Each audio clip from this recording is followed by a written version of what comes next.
She joined Elizabeth May and Paul Manly to give the Greens a caucus of 3. That's now down to 2. One of only 3 Green Party members of Parliament have left to join Trudeau's Liberal Party. This deals a serious blow to the Greens and raises questions over the leadership of Annamie Paul, who just became the new Green Party leader last year. So first, let me show you who just defected to the Liberals.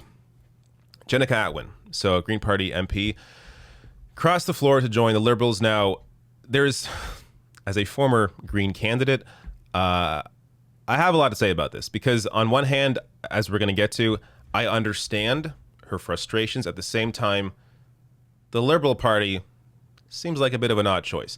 So let me, before I get to anything else, let me first play this quick rundown from CBC News on what just happened. Once political rivals, now fellow Liberals, as a bright green light turns red. The color of my team does not compromise who I am or what I will continue to do for this riding. The Green hope was that Jenica Atwin's breakthrough in Fredericton would be the start of something bigger in Atlantic Canada, building on provincial success in New Brunswick and PEI.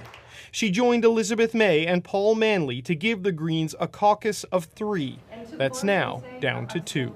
Again, I never expected this day to come. It came in part because of internal Green Party disagreement over Israel. When party leader Annamie Paul called for a de-escalation of violence between Israel and Hamas, Atwin tweeted the statement was inadequate and wrote, "I stand with Palestine."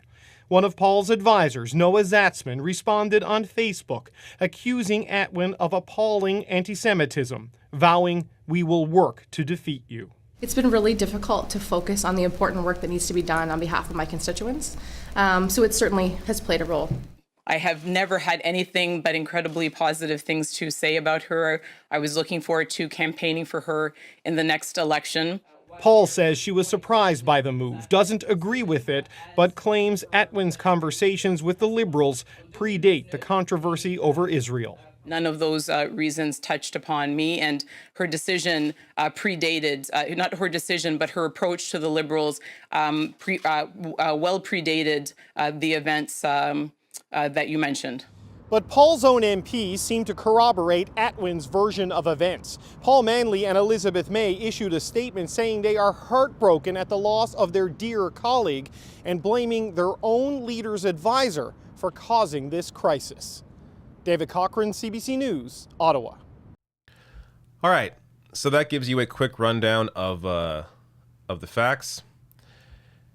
Now, a lot to say here. First, actually, well, I'll save the Liberal Party stuff for later.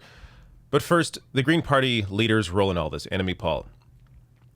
She just lost 1/3 of her caucus. I mean, 1 of 3 seats that they have.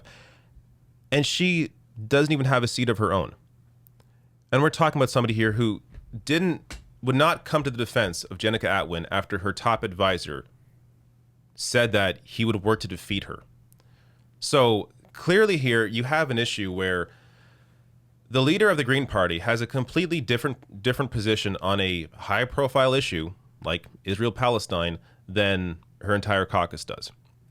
And that has led to some obvious rifts in the party right now. And this is why, I mean, this isn't the only reason, but this is part of the reason why I fought for Dimitri Lascaris to become Green Party leader. And I'll get to a quote of his in a second on this as well. But he was such a clear voice here that would have made an obvious distinction of the Green Party versus other parties, that he was the obvious choice to lead the party. But they went with somebody who is a liberal in many ways. Annamie Paul is, except for, goes a little further on some issues like climate change and supporting other policies that the liberals don't. But really, at least when it comes to foreign policy especially, not much of a difference at all between Annamie Paul and the liberals, which also is weird when we get to Jenica Atwin moving to the liberals. But I'll get to that in a minute. First, I want to share a reaction here from Dimitri Lascaris, who, again, I supported in the leadership race. He came in second, came very close to becoming leader, ultimately lost to Annamie Paul. But he put his thoughts out today, saying in part, by refusing to defend Green MPs from false accusations against them by emanating emanating from her own office. The Green Party leader has alienated members, failed to unite the party, and succeeded only in shrinking our caucus. While I do not believe that the Liberal Party is the way forward for progressive Canadians for the country, I wish Jenica Atwin all the best in the future. I very much hope that one day the conditions will exist for her to return to the Green Party while remaining true to her values and priorities. I very much don't think this is going to happen. I doubt she'll go back to the Greens at any point. But I think he makes the right point here. You had a leader who simply did not defend her own members when they were under attack. You know, advisors are a dime a dozen. Clearly, Enemy Paul has a terrible advisor. There's no reason to keep him on. Stand up for your own caucus here. And even if you have a different position on Israel, which Enemy Paul does, the language used by her top advisor clearly just inflamed this entire issue, just created this entire issue. And she needed to stand up for her own MP. Now, this takes me to the Liberals. Why? Why would you join the Liberals? So Jenica Atwin has fantastic position on Israel, has been incredibly critical of the far right-wing Israeli government and their war crimes against the Palestinians. Great. Liberals, though, are not critical of the right-wing Israeli government. So it seems rather odd for this to be one of the main reasons why she left the Green Party and then to join the Liberals, who do not agree with her on her position. So ultimately here, it's obvious what this is about. This is about Jenica Atwin keeping her seat. So if she's going to leave the Greens, the only other real option for her right now to keep her seat in the immediate future is the Liberals, as she defeated a Liberal in her last election. But Liberals right now are doing fairly well in polling.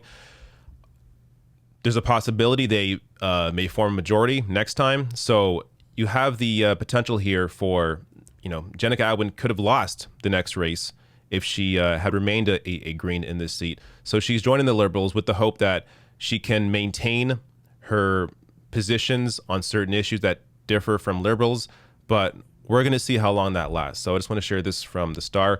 Atwin, 34, was a teacher and researcher prior to being elected and helped run an Indigenous Education Center. She has been a vocal critic of the Liberal government's failure to implement electoral reform and of its track record on addressing climate change. She has also opposed the government-approved expansion of the Trans Mountain Pipeline. So there's been a number of issues where Jenica Atwin has differed from the Liberals on major issues, apart from just Israel. So it's a weird choice, but she is claiming that she is not going to change her principles, that she will remain fighting for what she believes in. We're going to see, because typically, part of the reason I ran as a Green Party candidate years ago is because we were given the freedom at the time. We were given the freedom to differ on certain, differ on issues. We were allowed to be vocal where we differed with the leader on certain things. So because of that, I felt very free to actually, speak my mind on certain things that I thought the Greens weren't, far enough along on. And it's great to have that freedom. And Jenica Atwin had that freedom in a way, and still had that freedom as a Green MP. But when you have a, prominent advisor in the party criticizing you in the way that he did, clearly there is an attempt there to silence dissent within the Greens that didn't exist before Enemy Paul became the leader. Now, one last thing I want to share here. Saw this reaction from Christo Avalis, historian and YouTuber, who said Elizabeth May, the former Green leader, can say she's disappointed, but she worked overtime to use Paul to stop Lascaris. She may have killed the Green Party in the process. This is a great point. Elizabeth May and Paul Manley both came out and essentially, agreed with Atwin, saying that that top advisor was being divisive and helped lead to Atwin leaving. But where was Elizabeth May during the leadership race? She was actively working against Dimitri Lascaris. So I think it's obvious that was a mistake at the time. Clearly, it was still a mistake based on what's been going on. So this is,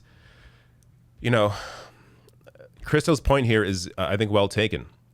They can be disappointed at what happened and at the at how the new leader, Enemy Paul, is treating the caucus. But at the end of the day, Elizabeth May helped to defeat Lascaris and put Annemie Paul in that position.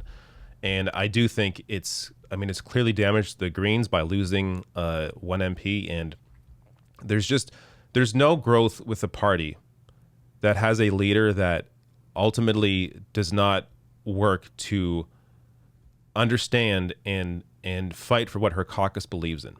And even just, when an issue like Israel is so clear, you have a far right-wing government doing what they've been doing for decades, the oppression of Palestinians, the apartheid state of Israel, and not willing or not being able to call that out, call it for what it is.